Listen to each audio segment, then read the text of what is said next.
This episode is sponsored by Echo. Hear clearly, care confidently. Learn more at echohealth.com. That's EKO health.com. And use code JSP for $50 off any stethoscope.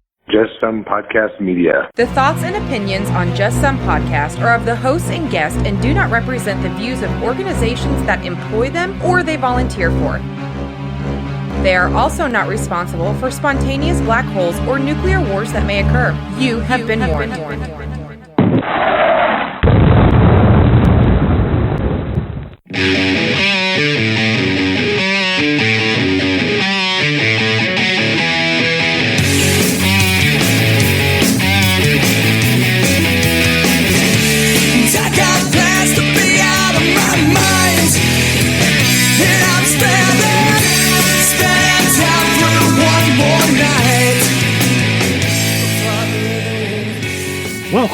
Welcome to another fun and exciting episode of Just Some Podcast. This is Ben, and I am here with my special co-host, Kevin from Art of Emergency Nursing and How Not to Kill Your Patient. Kevin, why don't you tell everybody hi? Hey, everybody. I'm Kevin McFarland. Super excited to be here. I have big shoes to fill for the missing Tom today, but I'm super excited and honored to be here. Not only are they big shoes, but they're often angry shoes. I will channel my inner Tom and try to be a little bit more angry than I usually am. And, I don't know. He's not very sweary. I'm a little more sweary than he is. Oh, well, that's just because we edited him out pretty well. So, But yeah, obviously, if you're listening to the show, you notice that you're not hearing the melodious tones of Tom.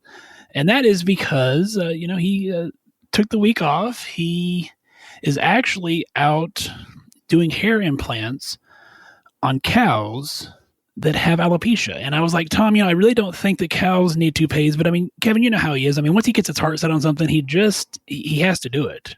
He's like a dog with a bone or should a cow with a, I don't know. Something. Yeah. With a cow patty. Cow with I a don't toupee. know.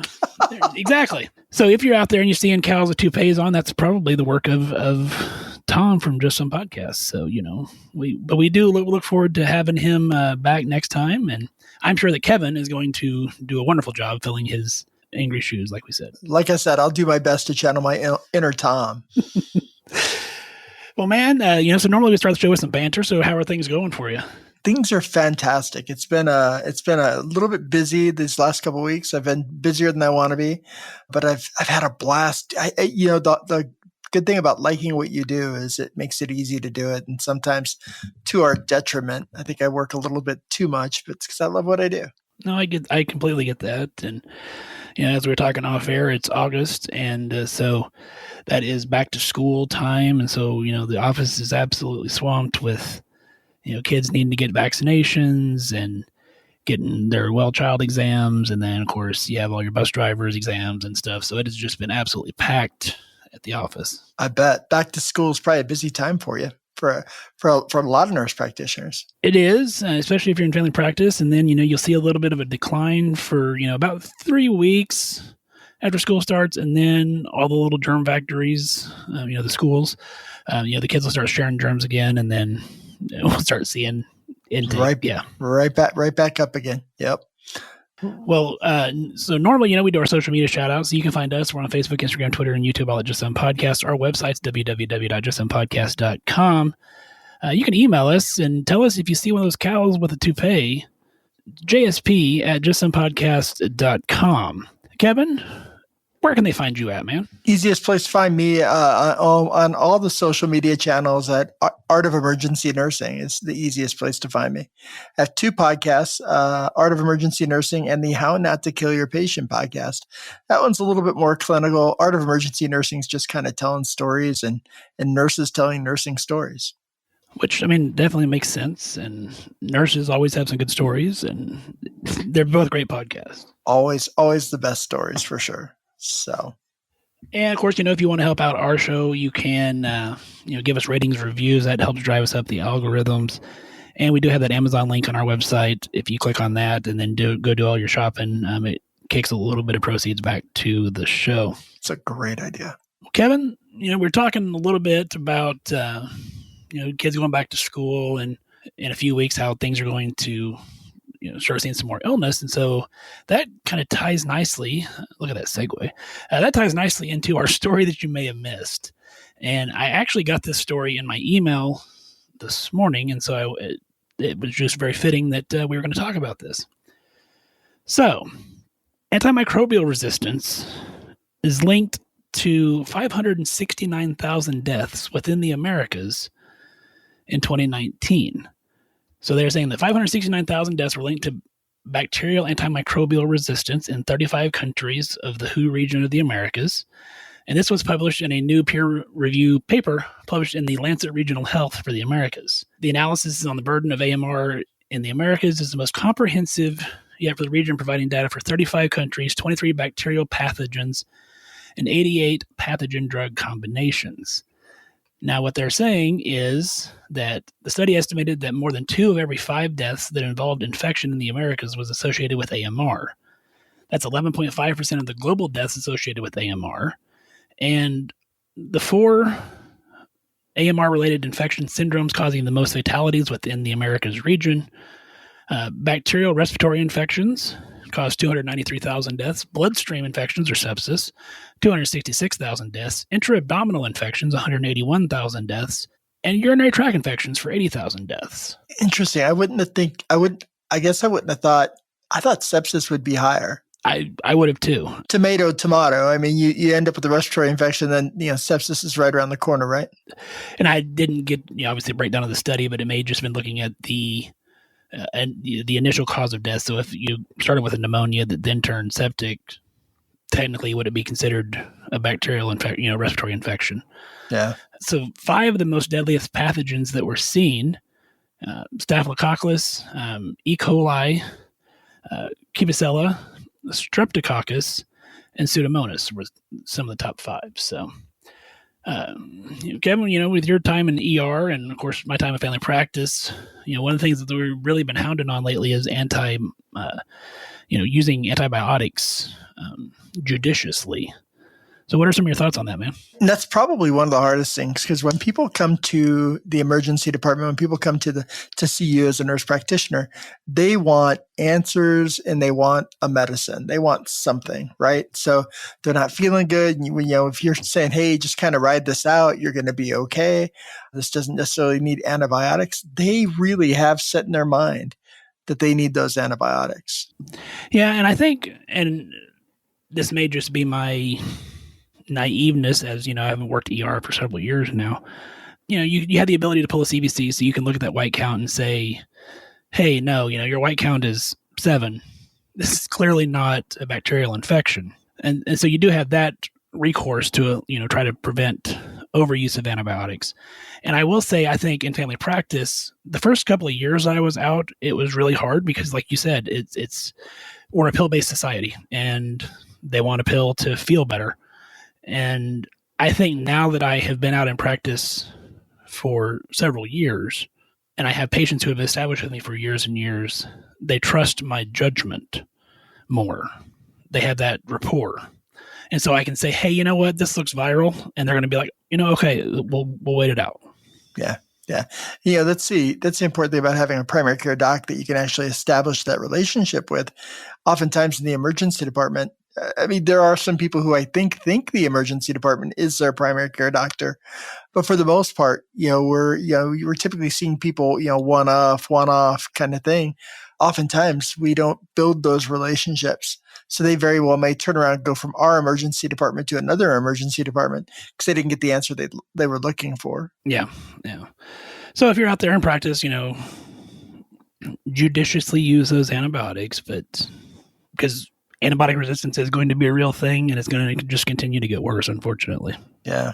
Yeah, they're working on bigger and better antibiotics, and then we just overuse those as well. Yeah, and then, the pathogens are becoming bigger and better and resistant and just causing all kinds of havoc. So, yep. Well, Kevin, let's take a break here, and then on the other side, we'll get into our main topic and why we wanted to have you on the show, and I think it's going to be an interesting conversation. I can't wait.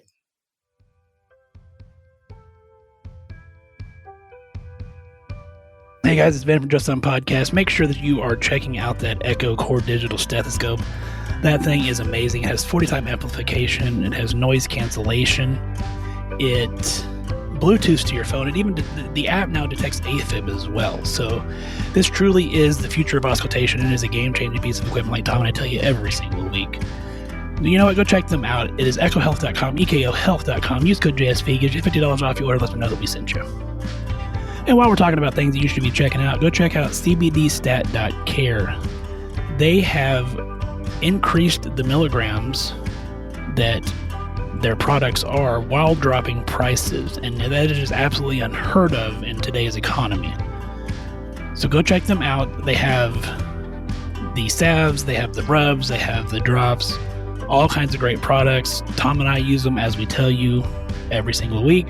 But go check them out. They love their healthcare people. You go cbdstat.care/healthcare. You fill that form out, you're going to get a permanent 40% discount because you're in healthcare, but they know that some of our listeners aren't in healthcare and they want to help you out too. So if you go cbdstat.care, put all your stuff in your cart, put JSP20 as your checkout code. That's JSP20. It's going to give you 20% off your order just because you're listening to me right now. So go check them out, cbdstat.care.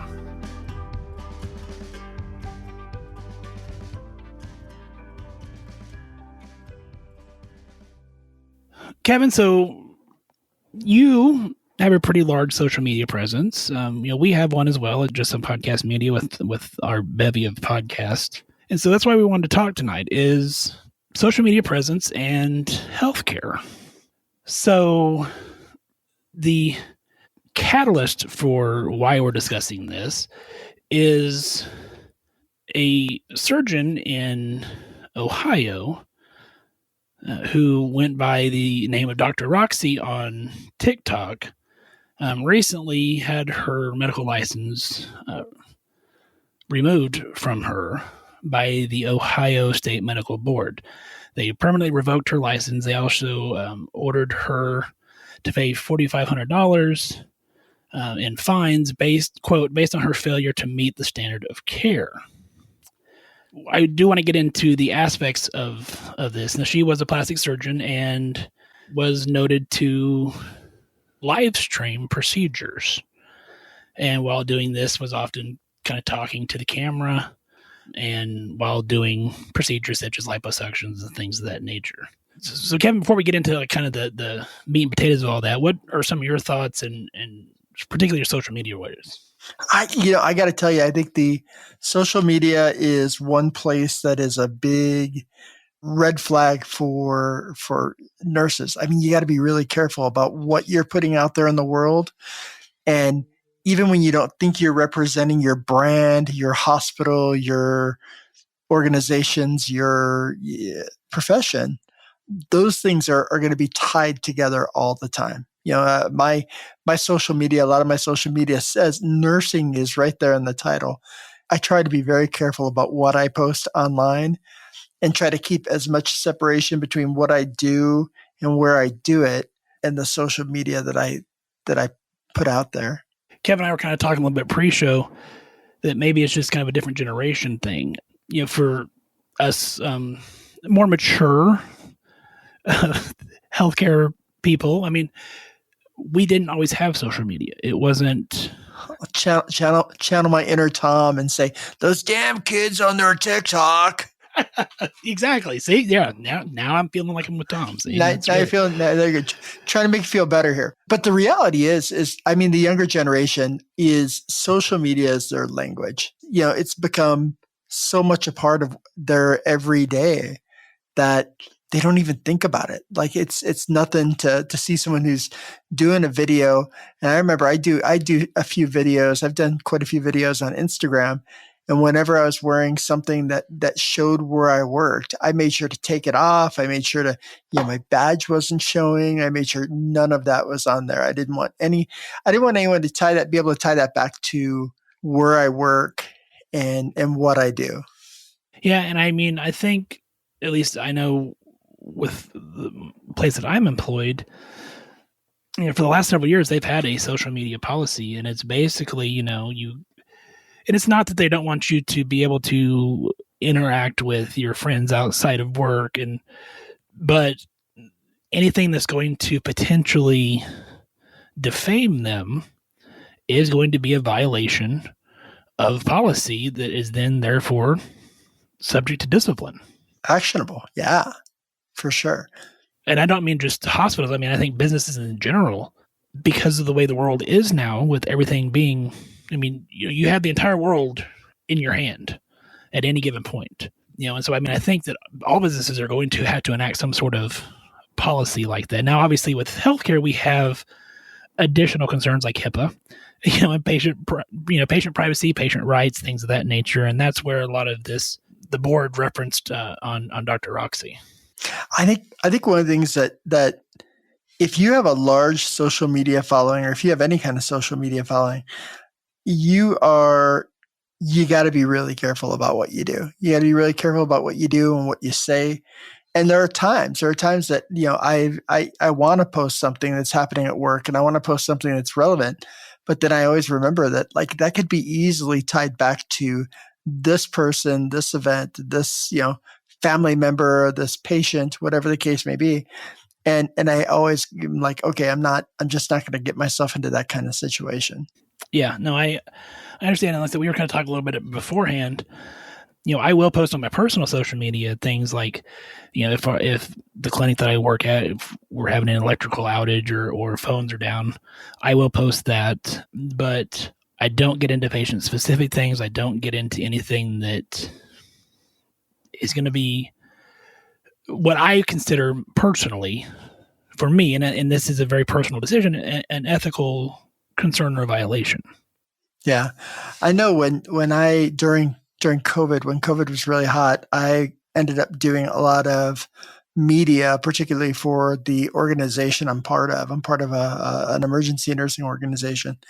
And I did a lot of media for them. But I remember very specifically going to my boss and saying, hey, you're going to see me on the news today, and this is what I'm talking about. And I'm not talking about our organization.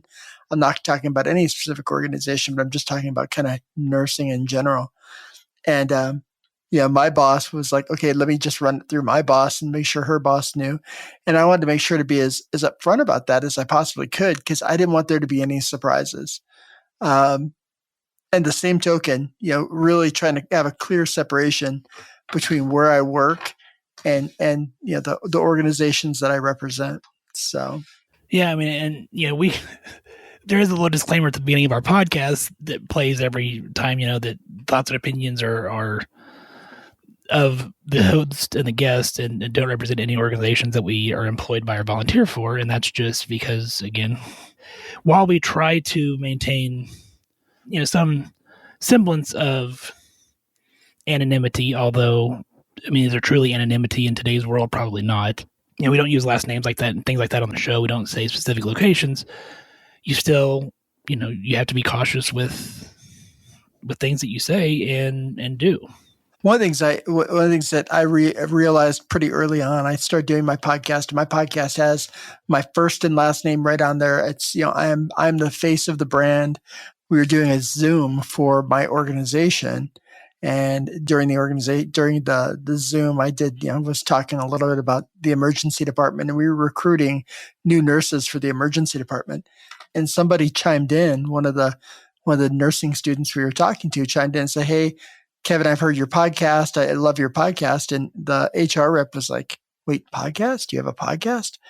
And I was like, yeah, thanks. Appreciate that. And just kind of wanted to squash it. And she's like, well, wait, tell us about your podcast. I'm like, no, my podcast is sometimes a little too sweary that I probably don't want that to be tied back to my employer.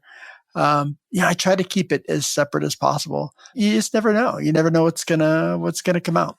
No, I agree with you. So kind of getting back into Dr. Roxy and the Ohio Medical Board. So with this particular case, it really seemed to be a big part of her brand was, I mean, she was doing medical procedures on TikTok. She was, giving medical advice, very general medical advice on TikTok. And I just think that's something you got to be real, real careful with. No, I agree with you. And so I was actually, I looked at a couple of articles, but I actually pulled up because it's all public record, I pulled it up from the Ohio Medical Board. And so I was actually reading through the 104-page document about this. But here's just some of her testimony of different things. Says that, I don't know if it's Dr. Graw or Dr. Graw-E, but we're going to call it Dr. Roxy because that's what she was known by on TikTok. But she disagreed that she was trying to become a social media influencer. She testified that I was setting out to do exactly what I talked about with the education and the empowerment and the demystification, she's talking about, of plastic surgery. When asked if she agreed that having more followers made her business more trustworthy, she answered maybe. Further, when asked if having a lot of followers makes someone more likely to believe she's a credible surgeon, she replied, they might think that I'm a popular surgeon. I hope that I show that I'm an incredible surgeon by showing my work and the way that I educate my patients. When she was asked about her thoughts as Dr. Roxy as a persona, she testifies that she believes she was just being herself. And when asked if the persona led her to make decisions about patient care that she may not have otherwise made, she testified absolutely not. Like I said, I was portraying myself, and I am that person. I am outgoing and personable to patients. I'm an amazing, hardworking doctor who cares more than any other doctor that I've trained with about how my patients are, how they do. They help with me. I care about their income. I do so many things to provide safety for them. I think that what you're asking about is whether the optics we were talking about. I can see how two people, it would look like I was caring more about this or posting a TikTok rather than caring for the patient, but it was never like that. I seen a little video of her, and she's doing a procedure, which I would think would require pretty focused attention. And she's over here looking at the camera, doing her thing and not really paying attention to the patient, but really focusing on the camera, talking about the procedure. And I mean, it's just ripe for for an error. Yeah, and that's kind of where I think the board kind of sided with. She did testify later on that in some of the live streams, they would have over 300,000 people watching. It's crazy. Here was the other part that I found kind of interesting. When asked if they consider the potential liability of live streaming surgery and something going wrong, she testified, sure, it is a liability, and that's why I felt like I was being the most transparent surgeon that ever existed, because I was showing what I just actually really do and not hiding anything. And so, clearly the liability got me here. I never would have done that and lost my medical license and my ability to support my family. And I was really just trying to do good and show the surgeries to people. But you got to think, and this is always the thing that makes me wonder, like, does the social media really, does that make people think she is a more credible doctor because she's got a social media presence, because she does have, 200,000 followers or whatever it was? Does that make people think that you're more credible or more trustworthy or more qualified than maybe you are? And I think it kind of does. It makes you wonder, like, is social media like the new resume, right? Like, is social media going to be the new, this is how you show that, hey, I'm a good doc. Look what I'm doing. But those two things are two very different skill sets. No, I would agree with you. And I think over the years you've seen, and I hate to use the phrase reality TV because, a lot of that is scripted, but you've seen this rise of medical-based shows on reality TV. You see Dr. Pimple Popper. You see these shows about podiatrists that are working on. And so I think you see that as it almost normalizes it. And that's where I think it can get in trouble for people who are not Dr. Pimple Popper. Yeah, I think there's risk there. And, I remember a long time ago when I worked in the emergency department many, many years ago, that TV show Trauma Life in the ER was a big show, right? Yeah. And it was a reality-based TV show that was being filmed in emergency departments. They're filming actual responses and care of people. And it became like the hottest show. It was the hottest show for a minute, when, ER, this was like the real life ER and how popular it became. And then just all of a sudden, all the doctors kind of seemed to almost all at once say, you know what? Is this really ethical? Are we really doing this in our patient's best interest? Or is this in, maybe the hospital's best interest or the TV channel's best interest? And they really started kind of questioning it. And it went from that show being like, high ranking TV show to like all of a sudden ERs across the country just stopped letting them film, including the emergency department that I worked in at the time, where they'd filmed, I don't know, 2 or 3 episodes. all of a sudden the doctors were like, nope, they can't come. We're not going to let them in. I think there's a lot of advantage to be had for people to have the medical knowledge about what's going on behind the scenes. But I think you got to be real careful about still doing right by the patient who's in front of you and the patient that you're caring for. No, I agree with that wholeheartedly. And I think even with the rise in technology as far as like patient portals and transparency to patients, I still get questions from patients, so like my nursing staff will call and say, hey, Ben looked at your labs, they look fine. That's because I'm looking at it, and that's how I tell patients. I mean, I'm not saying anything I haven't said in person to patients. I look at it in the totality of the results. I'm not looking at it as, well, your MCH on your CBC is 1/10 of a point low, but in the totality of the hemoglobin, hematocrit, everything else, everything is fine. But when a patient gets that on their portal, they're like, well, he said it was fine, but it's not. This is low. And I get questions fielded, and it's so I agree with you. I think there's pulling back that curtain and showing what we do can have definite benefits, but I do think that you're also going to open it up to increased risks. But how many times do you have people say, well, are you going to draw a CBC and a BMP and a blah, blah, blah? And you're like, well, I am, but you know those terms. You're familiar with those terms, but do you know what any of that means? And the reality is usually they don't. But having just that little bit of information, people will take that and run with it. People will take that information and just kind of run with it. And you're like going, you know about this much. I know about this much. So this is where you trust the experts that are caring for you. Now I do, diving back into Dr. Roxy's case, this was not a one-time incident. The board had actually cautioned her about the need to maintain patient privacy on social media in letters sent in October of 2018 and September of 2021. In the second letter, the board secretary recommended that she take remedial education courses about plastic surgery and professionalism and ethics. She did give the board documents that showed that she had completed remedial classes, including ethical social media, in December of 2021, but continued to record videos and live broadcast medical procedures through October of 2022.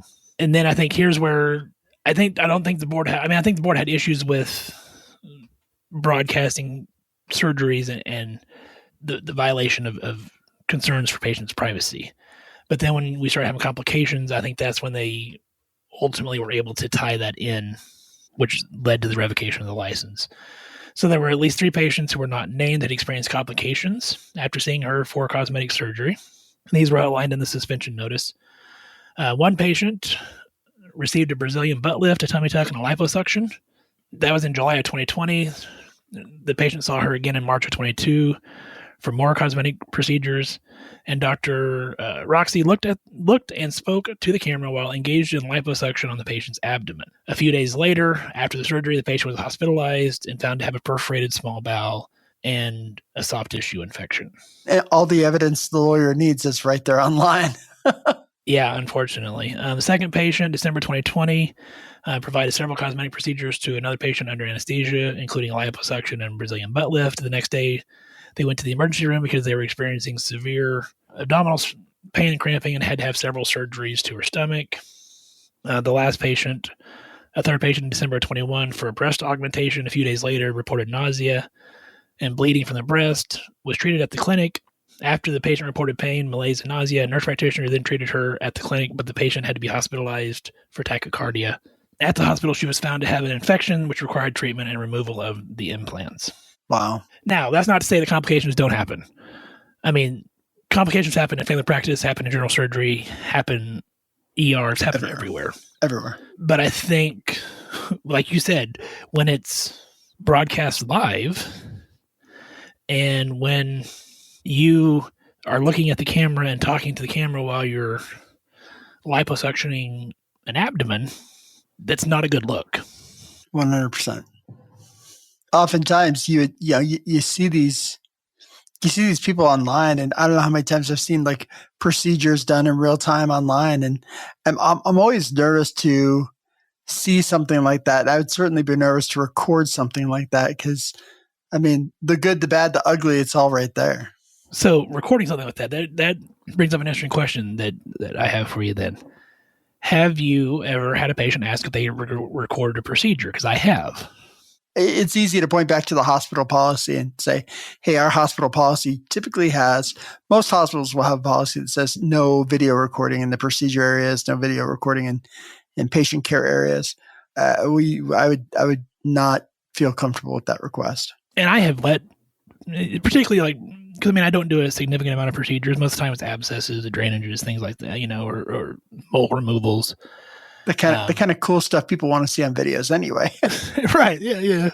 And so do you mind if I record that? And I'm like, and I guess it's partially the way that I think of things anyway. When I walk into a room, even in the back of my head, I just automatically assume that I'm being recorded. Not that I am. Yep. But you never know. Like we talked about, you have a cell phone that can record audio or can record video. So not that I let that impact my care, but I do keep that in my head that, it is a potential. So for me, it didn't bother me. But that being said, when I'm doing a procedure, yes, I'm making small talk with the patient, making small talk with the family, and then draining an abscess. But my focus is still on what I'm doing. And I'm not downplaying and talking bad about Dr. Roxy by any means. I wasn't there. I've not actually watched any of the videos. I just felt like it was an interesting conversation to have talking about social media. 100%. I think it's something that we're going to see more and more as we become more digitally connected to each other, and more hospitals are still trying to figure out what to do about all this, right? Because every time you hear about something like this, you hear about this, hospital system that fires these people because they, had this kind of social media violation, and you're like, what are the parameters? How do we make this work if at all? So. Well, that, and you do hear stories, unfortunately, nursing students who were, removed from their programs, or nurses that were fired, or things like that because of posting inappropriate things on social media. Inappropriate being, a patient's face or discussing a patient specifically, things of that nature.